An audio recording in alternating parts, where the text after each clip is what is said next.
আসসালামু আলাইকুম প্রিয় খামারি ভাই বোনেরা, কেমন আছেন সবাই? আশা করি অনেক অনেক ভালো আছেন। তো আল্লাহর রহমতে আমি অনেক ভালো আছি। আজকের ভিডিওটি অবশ্যই যারা খামারি আছেন তারা সম্পূর্ণ দেখে যাবেন। আজকের ভিডিওটি একেবারেই অন্যরকম হতে চলেছে। আমরা এই যশোর থেকে একটি ডাক্তার নিয়ে এসেছিলাম, কারণ আমাদের খামারে প্রচণ্ড পরিমাণ মুরগি মরছিল। তো দেখতে পাচ্ছেন আমরা ডাক্তারের কাছে 2 পিস মুরগি দিয়েছি। একটি 2 পিস মুরগি মরা আর 1 পিস জ্যান্ত মুরগি জবাই করে ডাক্তারের কাছে দেবো। 2 পিস মুরগি দিয়ে আমরা পরীক্ষা করবো আমাদের খামারে কি ভাইরাস লেগেছে। প্রতিদিন 10টা 15টা করে মুরগি মারা যাচ্ছে। তো আপনারা যারা খামারে আছেন তারা অবশ্যই ভিডিওটি সম্পূর্ণ দেখে যাওয়ার চেষ্টা করবেন। যদি দেখেন তো কি কারণে কি ভাইরাস আসে অবশ্যই জানতে পারবেন। দেখতে পাচ্ছেন আমাদের ডাক্তার সাহেব মুরগিটি কাটা শুরু করেছে।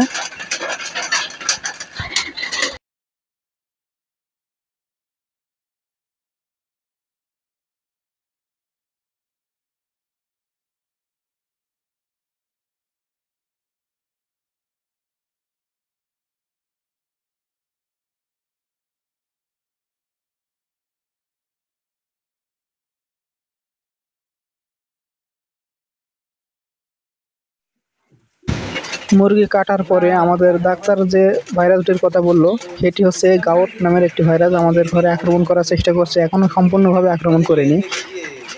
এর সাথে লিভারটি একটু সমস্যা হয়েছে। আমাদের লিভারের ওষুধ না খাওয়ার কারণে লিভারটি নষ্ট হয়ে গিয়েছে, সাথে আমাশা লেগেছে, যে কারণে আমাদের মুরগি মারা যাচ্ছে। তো কোনো কারণে গাউট যে ভাইরাসটি নাম করছে এটি যদি আমাদের ঘরে চলে আসে তাহলে একটি মুরগিও বাঁচানো সম্ভব হবে না। তো এই ভাইরাসের ওষুধ কি অবশ্যই আপনারা জানতে পারবেন, আমাদের ডাক্তার প্রেসক্রিপশন করে দেবে। তো আমাদের পাশে আরেকটি খামার আছে, সেই খামারেও ঠিক একই সমস্যা দেখা যাচ্ছে। তো ওই খামারে যে আমরা আর 2টি মুরগি কাটার পরে আমরা ডিলারের কাছে যাব, সেখান থেকে ডাক্তার প্রেসক্রিপশন করে দেবে, আমরা সেখান থেকে ঔষধ নিয়ে আসবো। তো চলুন দেখি ওই খামারে কি হয়। যে মুরগিটি দেখতে পাচ্ছেন এটি আরেকটি খামারের মুরগি। আমরা সেই খামারে যাইনি, খামারের মুরগিটি আনতে বলা হয়েছিল, কারণ মুরগির ভাইরাস কিন্তু গায়ের থেকে বেশি ছড়ায়। তাই আমরা খামারে না যেয়ে খামারের মুরগি আনতে বলেছিলাম। তো দেখতে পাচ্ছেন এই মুরগিটি কেটে দেখা হচ্ছে এই খামারের কী রোগ হয়েছে।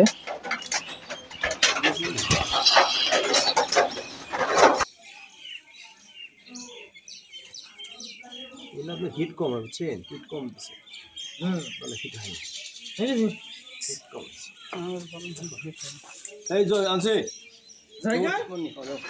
এই মুরগিটি কাটার পরে আমাদের ডাক্তার সাহেব যেটি বলল, এই ঘরের সর্বপ্রথম যেটি হয়েছে, মুরগি ছোট বাচ্চা থাকতে হিট কম হওয়ার কারণে মুরগি মারা যাচ্ছে বেশি, সাথে লিভারের সমস্যায় হালকা একটু দেখা গিয়েছে। এই ঘরের মেন কারণ হিট কম হওয়া। তো চলুন দেখি আমরা ডিলারের কাছে যাই। তো প্রথম যে গাউট ভাইরাসটি লেগেছিল যে ঘরে, ওই ঘরের কী ঔষধ দেয় এবং মুরগির হিট কম হওয়ার কারণে এখানে কী ঔষধ দিলে মুরগিগুলো ভালো হয়। তো চলুন দেখে আসি আমরা ডিলারের কাছ থেকে কী ঔষধ দেয়। আমার ওষুধ চলবে 15 দিনের পরে থেকে ওই যে জিলিয়ানটা আপনার মানে সকাল বিকাল জিলিয়ান আপনার জেন্টি যে ভাইরাস আছে ওগুলো না কাজ করবে। কি বলবো যেটাই হোক, ওই আমি জিলিয়ানটাই কথা বলবো। ওই আপনার 15 থেকে 21 দিন পর্যন্ত, এই 20-22 দিন পর্যন্ত কন্টিনিউ থাকবে। আবার 25 দিনের পরে থেকে জিলিয়ান থাকবে, তাহলে মুরগি একটা মারা যাবে। একটা ইমিউনিটিটা ধরে রাখছে, অ্যান্টিভাইরাল ইমিউনিটি হলো অ্যান্টিভাইরাল। জিলিয়ানটা হলো এই যে ভাইরাস, যেটা এই ভাইরাসটাকে তার রেপ্লিকেশন, যে মনে করেন যে এই মানুষের বাচ্চারা হয় তার বংশবৃদ্ধি হবে, ভাইরাসে বংশবন্ধ করে। আর যদি অ্যাটাক করে গেছে, ঠিক আছে, কারণ সবচেয়ে ভালো কাজ করবে হলো কি করছে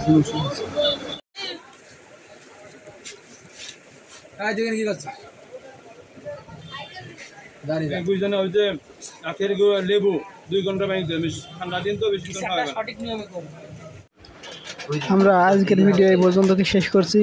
ডাক্তার যে ঔষধ লিখে দিলে এই ঔষধ কি আমাদের মুরগি ভালো হয়েছে কিনা আমরা পরবর্তী ভিডিও জানিয়ে দেবো। তো সবাই আমার চ্যানেলটি সাবস্ক্রাইব করবেন। ধন্যবাদ সবাইকে। আসসালামু আলাইকুম। তোমার বাড়ি কি ওষুধ আছে?